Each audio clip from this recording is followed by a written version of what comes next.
Throughout this course, we've talked about multicultural education, multicultural theory, pedagogy, and how to implement it into our classroom. And this final video is going to encompass all of these topics and talk about how to bring inclusion into our classroom. And this paper focuses mostly on TPE 1, engaging and supporting all students in learning, TPE 2, creating and maintaining effective environments for student learning, and TPE 6, developing as a professional educator.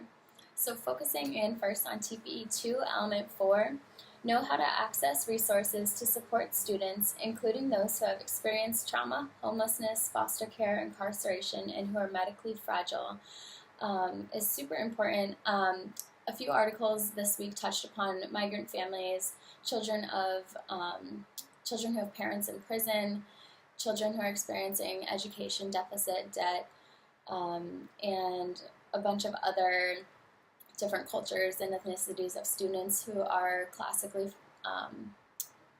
almost forgotten about or given the classic permission to fail in their classes. So Quetzada's article, Going for the Gold, discusses how studies have shown that family, school, a relationship between family, the school, and the community has proved to show higher academic success within a child. The question behind this, though, is how to make these families feel comfortable to come to the school to get these resources that they need for additional help. In the culture project that I just completed for the multicultural education class, my group focused on Filipino and Pacific Islander students, and we found through this research that often the parents from the Philippines or a lot of the areas of Asia often are very hands-off when it comes to education, and they expect the school to do all the educating for their child. They aren't used to having that interaction. So as teachers, we must find ways to feel accessible through their culture, maybe find out ways that they would feel more comfortable and gradually get them involved within the school in order to make them build that relationship in a comfortable way. I know my school recently had a informational night for the 4th grade, and the teachers told me that most of the parents lived really close to the school, and the night was only 1 hour. It was after what most people get out of work, and they said that they had a really low turnout, which was really surprising. So finding ways to reach out to parents to get them more involved, because it has shown to improve students' academics. Quetzada also quotes Jacobs 2002. He describes 3 actions that can enhance community partnerships and create alliances in the community that promote teacher, parent, student, administrator relationships. And these 3 actions are limitations, announcements, and finding common ground.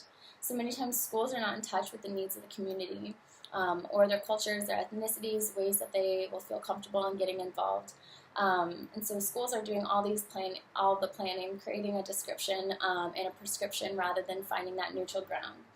So some ways to do this are reaching out to parents about PTO, and then maybe once they're involved, getting them more comfortable doing more things, maybe having more casual events such as coffee chats. I know my school does that with the principal. More open houses to get all the parents involved to make them feel more comfortable. Maybe have like a resource night where they share all the local resources. I know my school has an app that parents can log in from their phone or their device and find resources through the community, the school. They have special resources for military families, so that is really nice.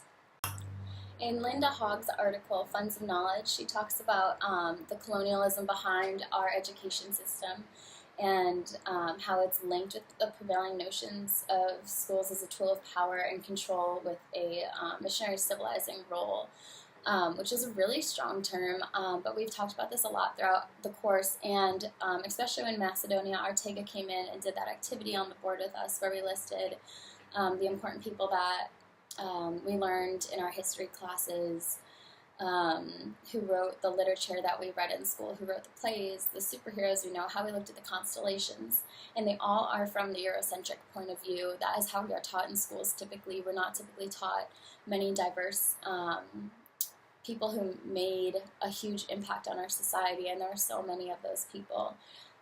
So just bringing that diversity into our classroom, bringing social justice topics and how these people have been forgotten, and we can teach this to our kids. they definitely are mature enough to understand. Hogg talks about how we often don't see children depending on what ethnicities they are. So we have to find those people that they can connect to and realize that they can have a big future for them.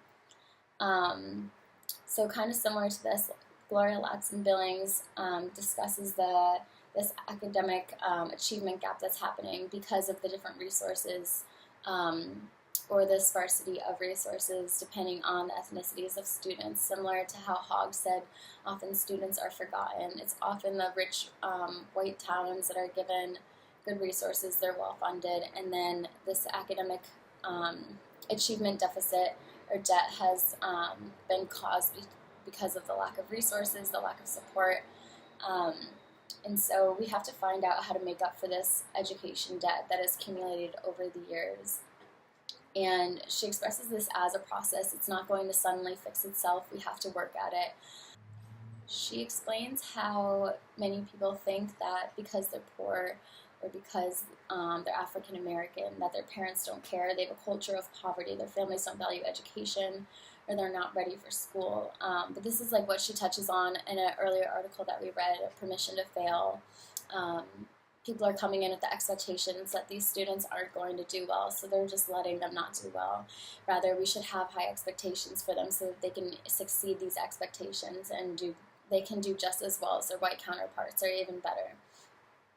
It's just a matter of fact of centuries and extended periods of time of neglect and denial of equality. And so a lot of theorists are brought into some of the articles that we read, including Vygotsky in a sociocultural learning theory. And he talks about how the context and setting are key factors for student learning and human thinking. And this requires a lot of social interaction.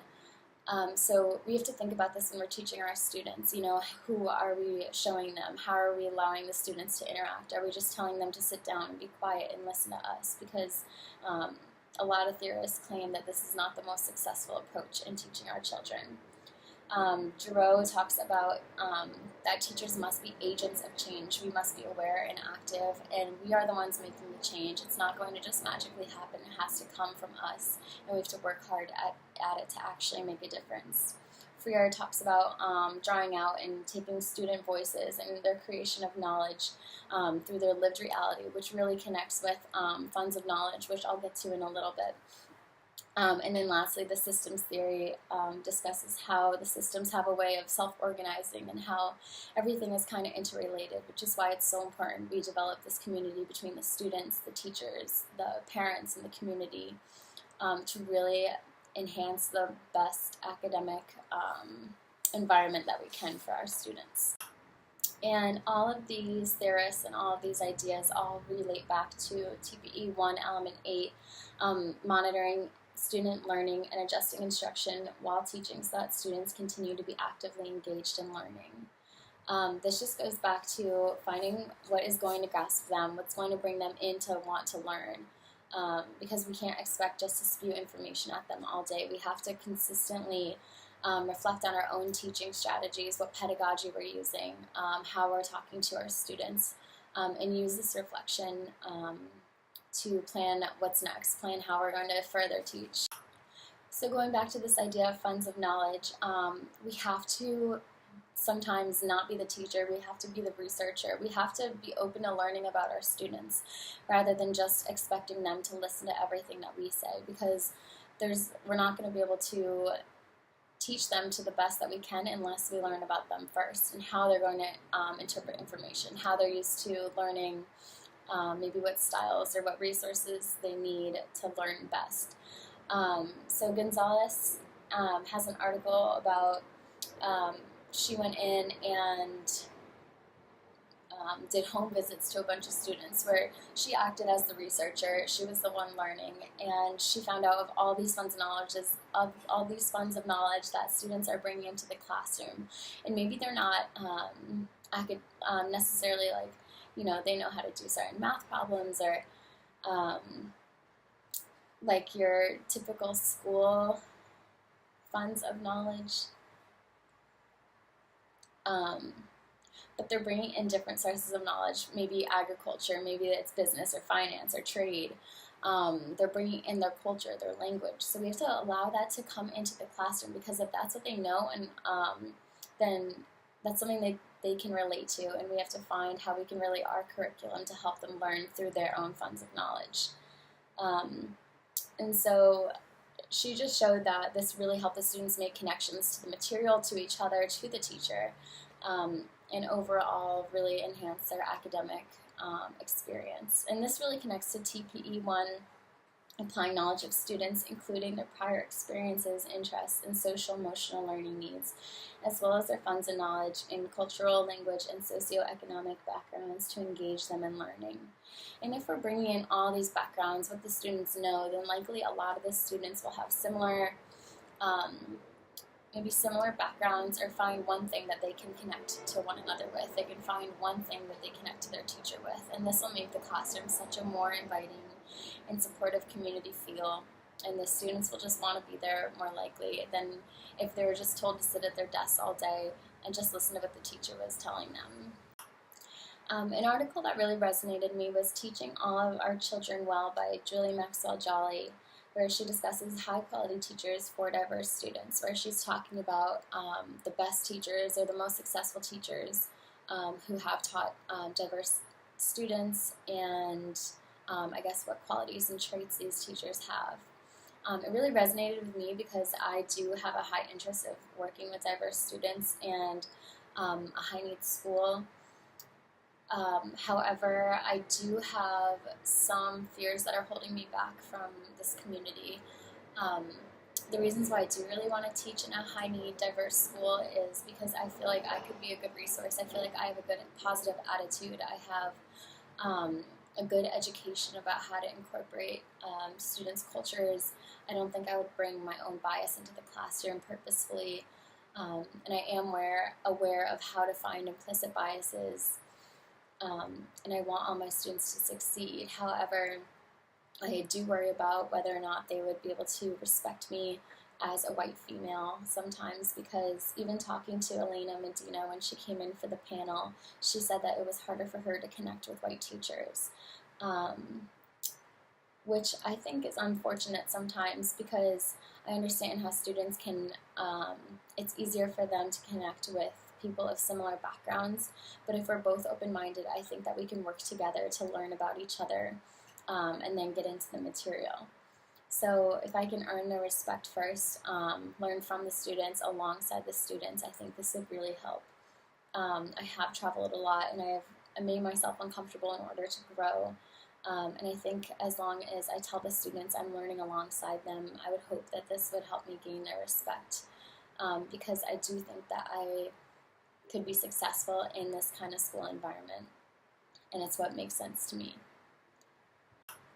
So if there's one thing we learn throughout the course, it's learning about our students' backgrounds, their culture, their ethnicity, what makes them interested in learning, what they already do know about, and what they can share with the classroom community, and finding these ways to integrate these ideas into the classroom, into their learning, to help them form connections to the material, to their peers, the teacher, the school, because we want our students to be excited to learn. We want them to become educated citizens and to feel proud of what they know and who they are. And so we must consider who they are as people rather than just treating them as a number sitting in a classroom.